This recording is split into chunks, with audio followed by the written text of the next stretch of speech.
following takes place between 11:14 a.m. and 11:18 a.m. Events occur in real time.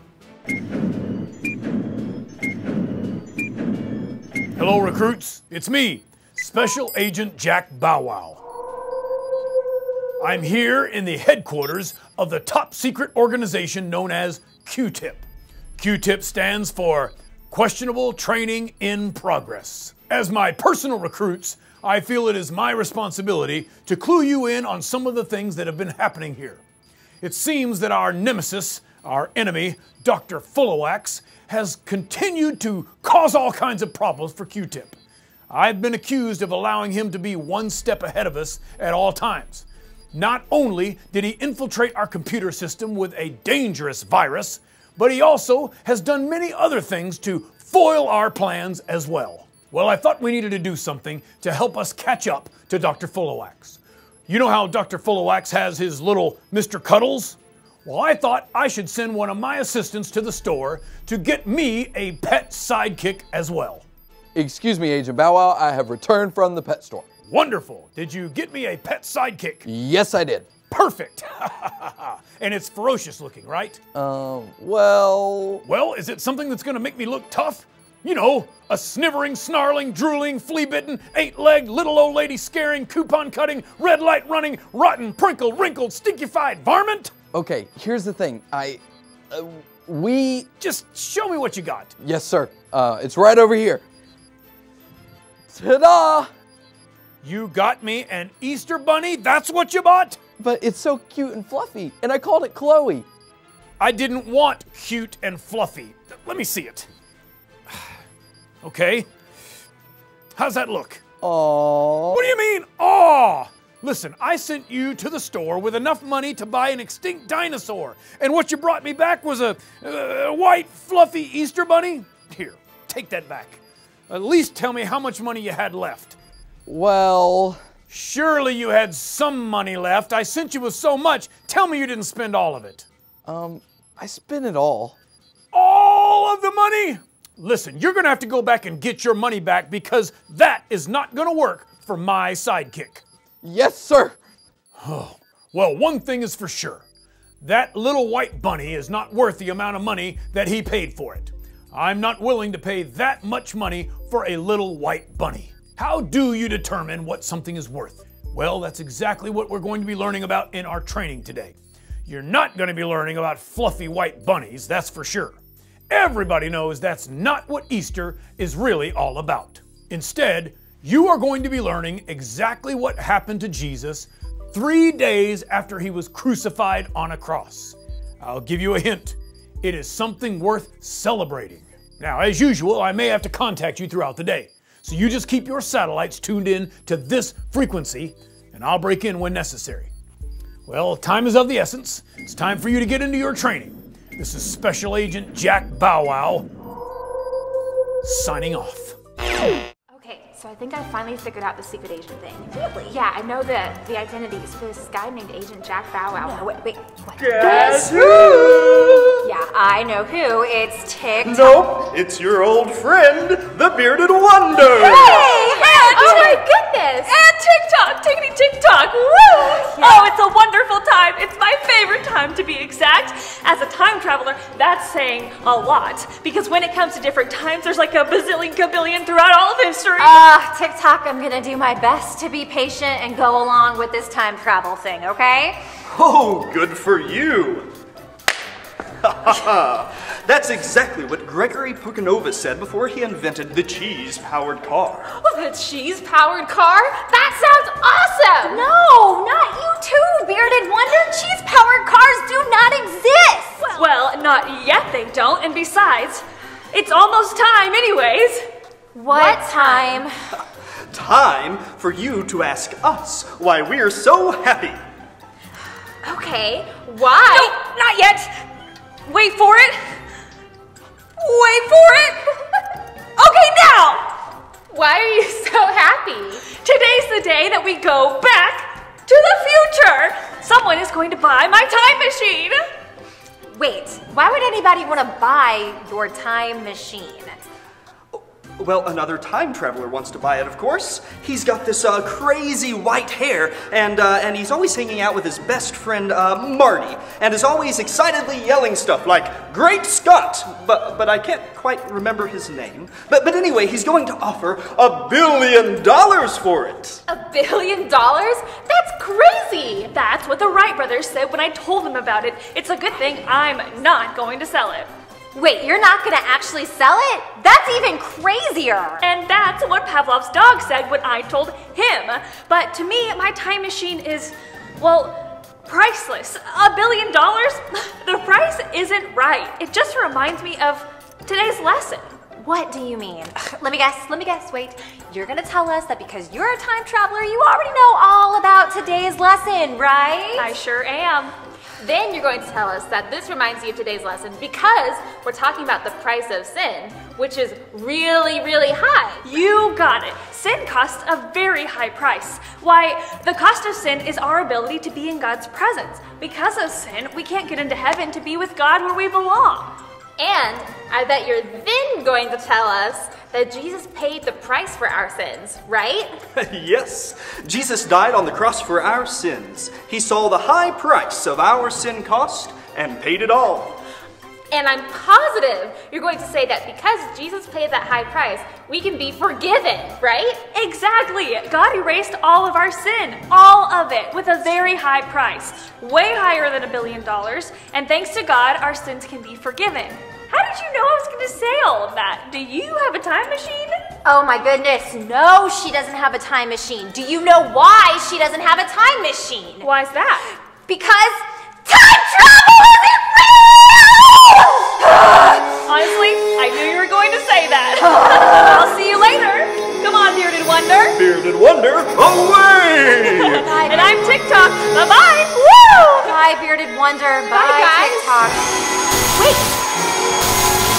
Whoa, you see that? I can't take it! Ah! It's a baby! Oh my goodness! Whoa! That was real! That was real! Did you see that? I saw it. There was the pony named Clarence. There was the pumpkins. There was the broken escalator and the dentures and the piece of... Guys! Time travel's real!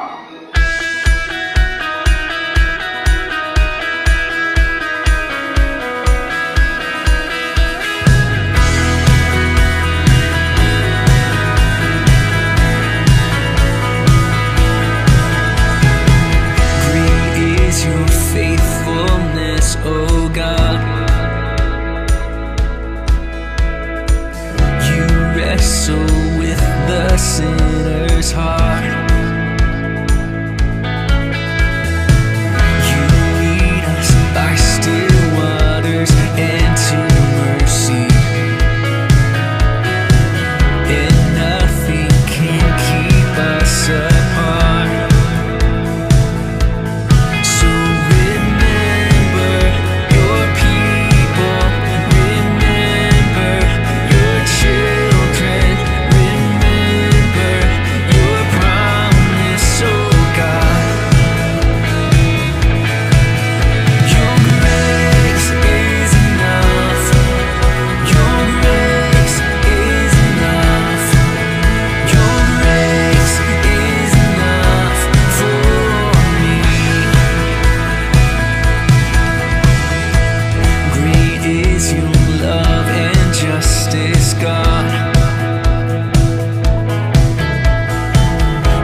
Your grace is enough for me. Your grace is enough. Heaven reaching down to us. Your grace is enough for me. God, I see your grace is enough, and I'm covered in your love. Your grace is enough for me.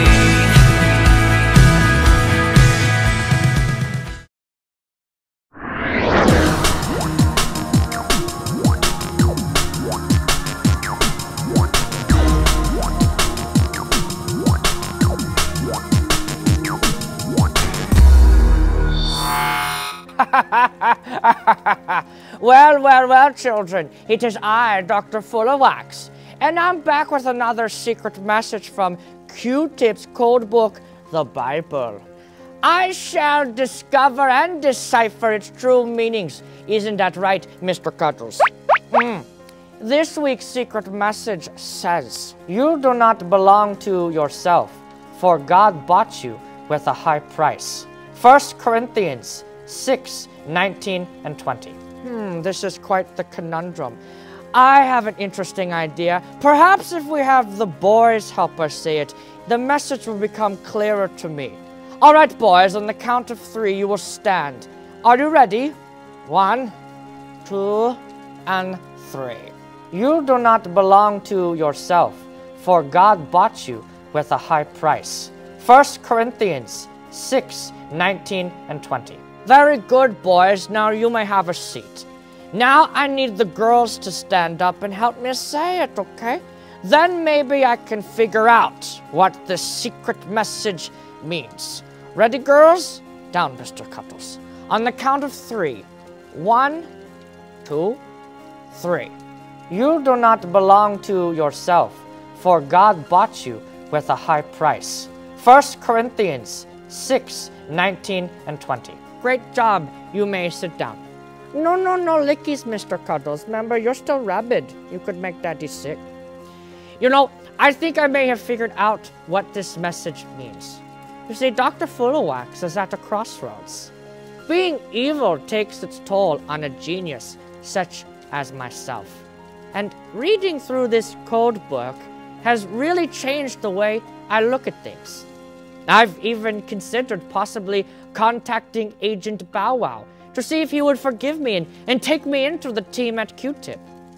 And after reading this last code, I think it means that Jesus paid the price for all our sins, even me. And because of him, I can be forgiven. Maybe Agent Bow Wow would forgive me just like Jesus? I think I may have solved it, Mr. Cuddles, but just to make sure, I got to have everyone say it with me one last time. Ready, everybody? On the count of 3. 1, 2, 3. You do not belong to yourself, for God bought you with a high price. 1 Corinthians 6, 19 and 20. Good job, everybody. You can have a seat. Well, Agent Bow Wow, looks like I cracked your code and learned something that would make me a better person.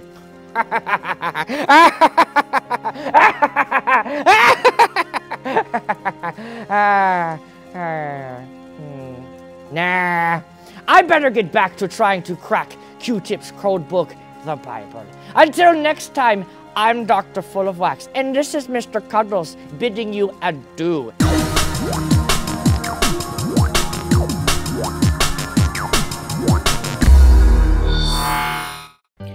Jesus had an incredibly packed 24 hours for his last day on earth. From the Last Supper to the Garden of Gethsemane and all the way to being arrested, tried, and ultimately nailed to a cross to die. We've learned a lot from the last 24 hours of Jesus' life so far. When we last left Jesus, he had just died on the cross. Remember, he chose to do this. He knew it was the only way to pay for our sins. And once he died, everyone was there crying. They thought that Jesus had failed because he died. They didn't realize what was coming. Jesus and God had a plan all along. The soldiers took the body of Jesus off the cross. His body was prepared for burial and placed in a tomb. And then a large stone was rolled in front of the tomb. This was done to prevent any of the disciples from stealing his body and claiming that he had risen from the dead. Jesus had predicted that he would rise after 3 days. 3 days later, that is exactly what happened. God raised Jesus from the dead. An angel rolled away the stone from the tomb, and Jesus walked out alive. A few hours later, some women came to the tomb to anoint Jesus' body with some perfume. And guess what they found? Jesus' body wasn't there, only his grave clothes that he had taken off. Suddenly, angels appeared to the women and said, "What are you looking for? Why are you looking for Jesus? He isn't here. He's risen from the dead." The women went to find the disciples and to tell them the good news. Over the next few days, Jesus appeared to many different disciples and many groups of people and gave them important instructions. And then he rose up in the clouds and went to heaven, where he is today, preparing a place for all Christians so that one day we will meet him and spend eternity with God. This is an amazing story. Jesus died, but he rose again, and that is why we celebrate Easter. Hey, kids campers! So last week we talked to you about Jesus' death on the cross, and that's a really heavy conversation, right? We're hoping that you guys next week are going to come to an Easter service either at the Buffalo campus or at the City View campus, and you're going to hear all kinds of different things in these Easter services, and we wanted to talk to you about some of those things. For instance, you might hear a lot of talk about blood, like Jesus' blood washed my sins away clean. That sounds really gross, right? We want to explain to you a little bit about where that idea comes from. In the Old Testament, remember, we learned that sin separates us from God. God is holy. If he's near sin, his holiness destroys it. But God wanted to be in a relationship with us so much that he came up with different ways to be near us, not the same way, but be near us so that we could learn who he is and continue to grow in our love and in our faith of him. One of those ways that God came up with to help us be in God's presence is atonement, which is a big fancy word for just covering it up. Yeah, so God uses everyday objects to help us understand who he is. Like if you come to church and you see communion, it's bread and grape juice. That's stuff that we could find pretty much anywhere. But those symbols help us understand or help us remember who God is. In the ancient world, so this is like back in Old Testament times, a symbol that was used was blood, which sounds like super duper gross, but remember, you couldn't go to Walmart and pick up some hamburgers. You would have to, kill an animal that was part of your flock in order for you to have dinner. So God was talking to the priests and he said, let's use an animal sacrifice and that blood will sort of cover up that sin. It'll be a symbol that I can use to teach you that even though I can't be near you in the same way, I can be close to your presence. I can teach you about me without my holiness destroying you. And through the Old Testament, we see that blood is used as a symbol to cover up or even sometimes pay for sin. But when Jesus died on the cross, he didn't just atone for our sin, he washed our sins away. Which sounds really gross, but hang with us, okay? That means that he got rid of our sin completely. He didn't just cover it up. Jesus isn't an animal, right? He wasn't even a regular human. He was perfect. He never sinned. He taught us so much about who God was. He was God's own son. He was part of God. So when he allowed himself to die on the cross, his blood was a perfect sacrifice. It didn't cover the sin up. It erased it completely. And that means that permanently, we can have a relationship with God without having to do the atoning part and cover up our sins. But this is probably the most amazing part of the story. Jesus didn't stay dead. He rose from the dead 3 days after being nailed to the cross. That's the whole point of the Easter service. When you guys come to the service, you're going to hear all kinds of things like up from the grave he arose and all those things, which means that Jesus came back from the dead. When he came back, he went to his disciples and taught them all kinds of things like I, Jesus, am going to prepare a place for you. I'm getting something ready for you so that you can be a part of God's family forever. You can be in God's presence forever. Sin is not going to get in the way anymore. Death, sickness, hunger, sadness, it will be gone and perfect creation will be restored. And all of that means that you can be part of God's forever family and live eternally with God. These are a lot of really big concepts that we've talked about. We've talked about Jesus dying on the cross, we've talked about sin and atonement and living eternally, and Jesus coming back from the dead, and Jesus and God being the same person. It's a whole lot. So, I want you to know, we want to make sure that you know, it's okay if you've got questions about it, or if you have to think about it a long time, or even if you don't understand. We are still learning. We are. We're still growing in this understanding too. It takes your whole life to learn about these. It does. And if you have any questions about it, or you want to talk to somebody about it, our contact information is down below the video. You can feel free to talk to us. We would love to answer your questions or wrestle with questions with you. Yeah, absolutely. We won't have the answers to everything, but no question is off the table. And you also have great adults around you. Please feel free to talk to them too. Absolutely, okay? We hope to see you at the Easter service next week, and then following next week, Kids Camp is open again! Woo! So we can hopefully see you guys in person at Kids Camp too. Thanks for hanging out with us, online Kids Campers. We'll see you next time. Bye.